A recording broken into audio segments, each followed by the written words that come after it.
এক কঠিন সময় আসবে, সেটা হচ্ছে হাসরের ময়দান। সেখানে কিন্তু আপনি কাউকে চিনবেন না, একমাত্র চিনবেন আমার প্রিয় নবীজিকে। আপনি কিন্তু আমার প্রিয় নবীজিকে 3 জায়গায় পাবেন।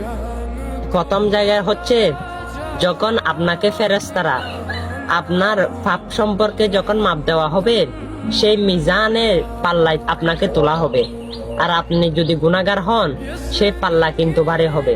আর ফেরেশতারা আপনাকে ধরে নিয়ে জাহান্নামের দিকে নিয়ে যাইতে থাকবে। তখন আমার প্রিয় নবীজি দেখবে, আপনাকে ডাক দেবে। তখন ফেরেশতাকে জিজ্ঞেস করবে, হে ফেরেশতা, আমার উম্মতকে কোথায় নিচ্ছ?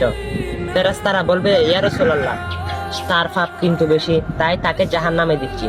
তখন আমার প্রিয় নবীজি আপনাকে আবার নিয়ে আসলো, এসে মিজানের পাল্লায় তুললো।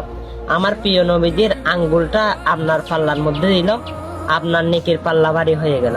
হ্যাঁ, সে মুসিবতের সময় একমাত্র আমার প্রিয় নবীজিকে পাবেন। আর সেই নবীজির হাদিসগুলো বাণীগুলো মানুষের কাছে পৌঁছাবেন। অবশ্যই সেই নবীর সুপারিশ আপনিও পাবেন। আর অবশ্যই মুসলমান হলে প্রতিদিন বাজে ভিডিও অনেক শেয়ার করেন, এটা শেয়ার করে দিবেন। আমিন।